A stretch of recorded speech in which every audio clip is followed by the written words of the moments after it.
Hey everybody, just giving you my 8 months of what I've been going through with back issues. Come December, I came down with it started giving me pain in my butt. It was going down into my hamstring. It was going in my, so I knew something bad was happening. Prior to this, in 2000, I had back surgery. In 2005, I had back surgery. So I kind of figured, I knew something ain't right. It's sciatica coming back, and I was like, uh-oh. So immediately called the PCP.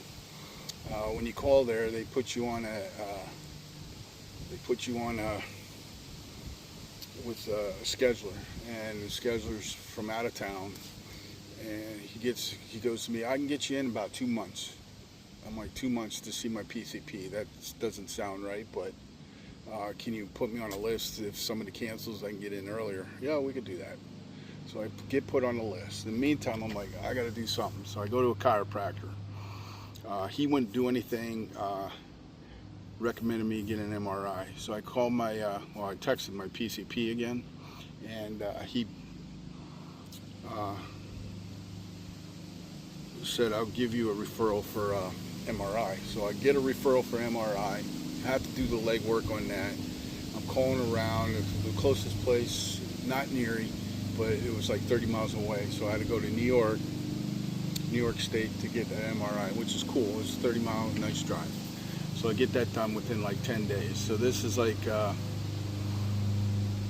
January, mid-January. Kept going to the chiropractor. Yeah, in the meantime, chiropractor was waiting for the MRI results, got them back, and he's like, okay, now I can manipulate you a little bit, not knowing what's going on. So he started putting me on the table and kind of stretching my vertebrae and stuff. It felt good. It would last for that evening, and the pain would come right back. So I was like not really doing anything. I was spending $50 every time I go there. Meanwhile, I started going to PT. Same thing, PT, it's like 4 people there, 1 PT guy there, and he has me there for an hour, but spends 5 minutes with me the whole entire time. He's like off on other people, and I'm like, this is ridiculous. You know, if you're gonna have me, watch my form, make sure I'm doing everything right. I just felt like I was getting ripped off with PT. I could have done everything on YouTube with PT. Something needs to be done there. There's just way too much. We got to get money. We got to get money. We got to get money. Something's really wrong with PT. So, meantime, I send a message back to my PCP because I can't see him yet. Hey, can I get a referral for to see a neurosurgeon? Okay, call the neurosurgeon. Got to wait 3 months. Can't get in until like June 1st, something like that. Okay. Meantime, I'm talking to my daughter, and this is, February, end of February, going into March. Oh, what am I going to do? I can't take this pain. I can't get in my PCP. It's another couple weeks before I can get in there. I don't know what to do, and he ain't going to be able to do anything. He ain't calling me back with the MRI results. He's not doing anything for me. So she goes, I know, I have a coworker, her husband's a pain management doctor. Let me see what I could do. Well, that night, this is at 6 o'clock at night, my daughter's like, let me see what I could do. That night, about 9 o'clock at night, I'm getting a phone call from a pain management doctor.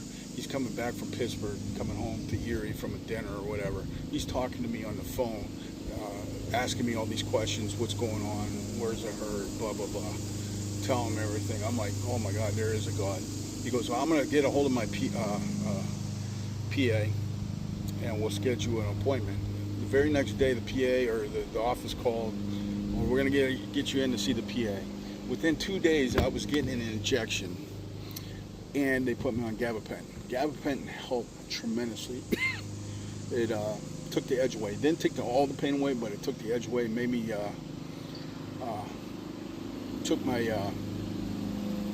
it gave me my sanity back. Like, I wasn't like ready to flip out on everybody. I could tolerate life.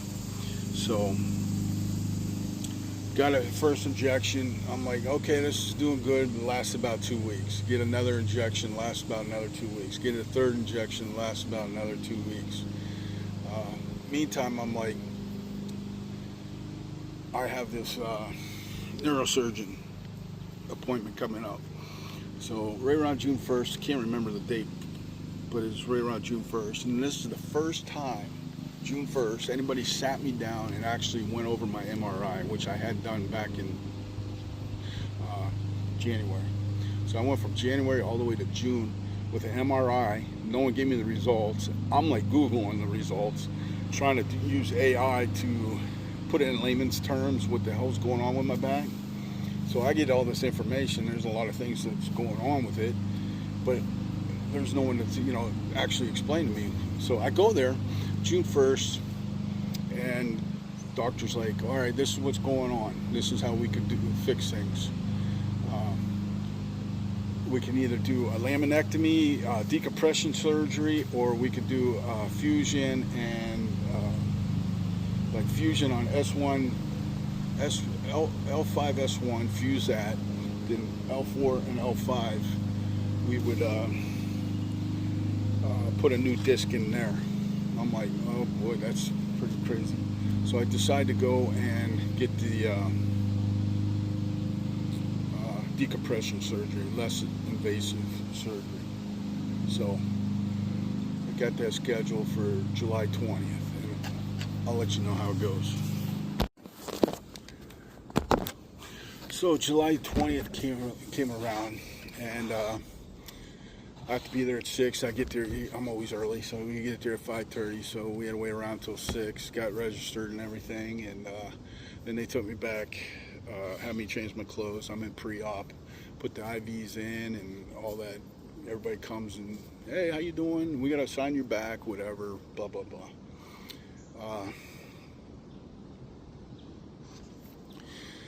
My daughter took me, and she's an amazing person, 32-year-old daughter. Couldn't ask for a better daughter in the world. She was there, she helped me, drove me there and everything. So about 7, a little after 7, they come and take me away. And had the surgery, about a 3-hour surgery, get out of surgery, and I wake up in post-op.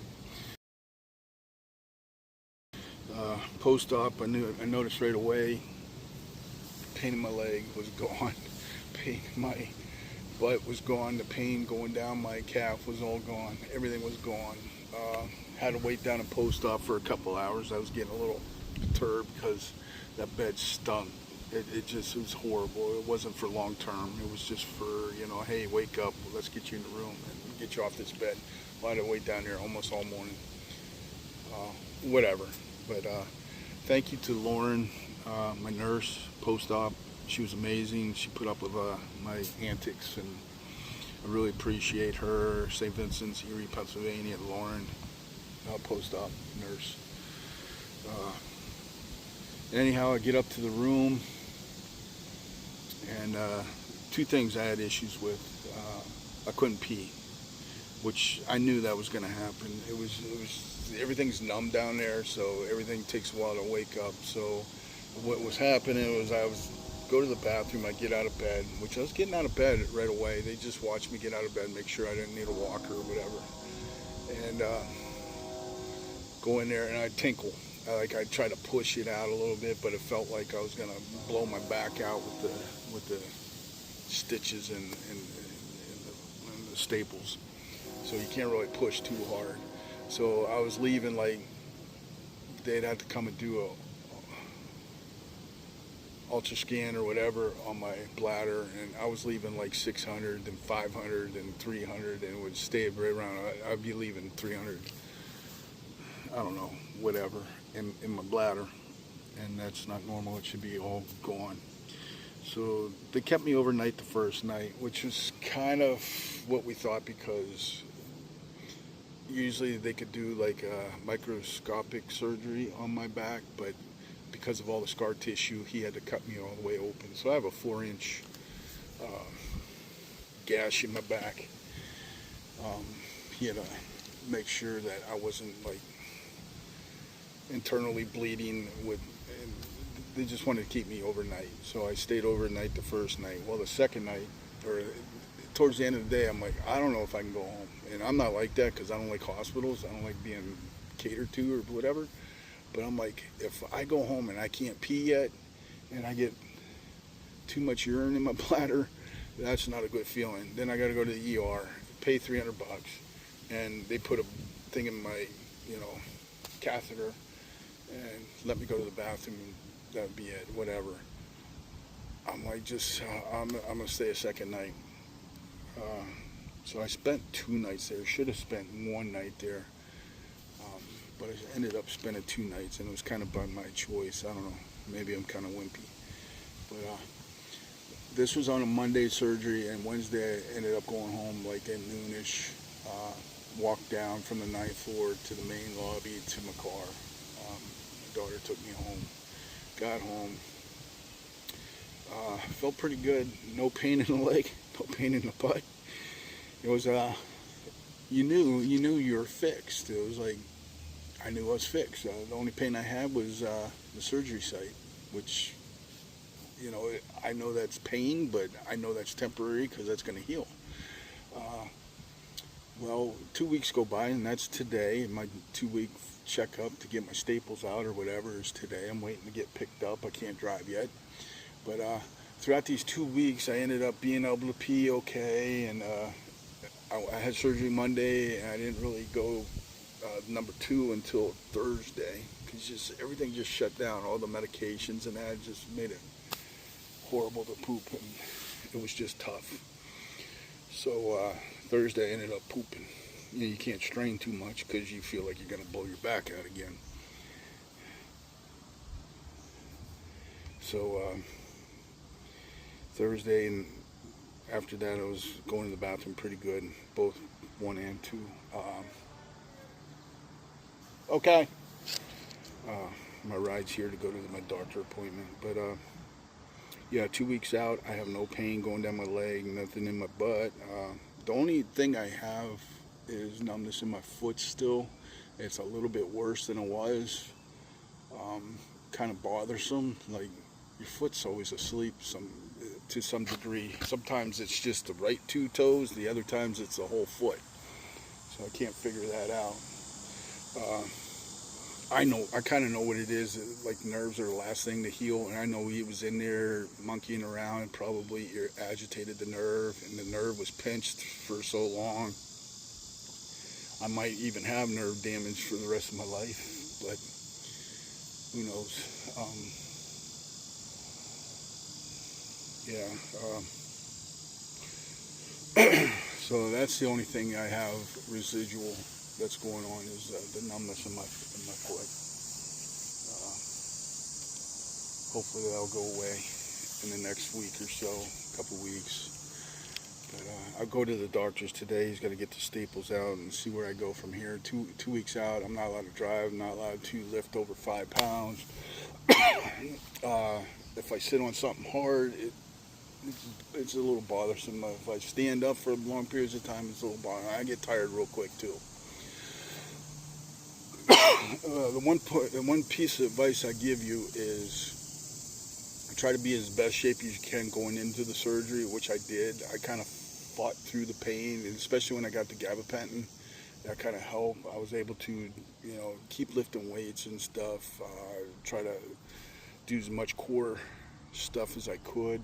That was another thing. After surgery, I got out of surgery, he went and talked to my daughter. He's like, I was contemplating whether I should put a tube in him, a drainage tube in his back, but I kind of decided not to, and the reason why he didn't was he said, it was kind of a compliment, I think. He said all the muscles in his back, it would have just popped the tube right out. It would have just fought it. So he didn't put the, so I'm like, yeah, I'm kind of proud about that.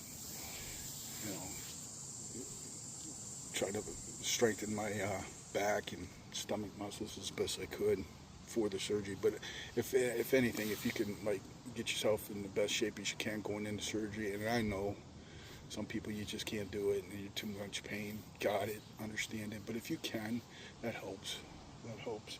But today I'm hoping to be able to do a little bit more, be able to drive, maybe lift a little bit more, not lift weights, but you know, right now I'm like 5 pounds. I can't lift more than 5 pounds. I can't bend over, you know, 90 degrees.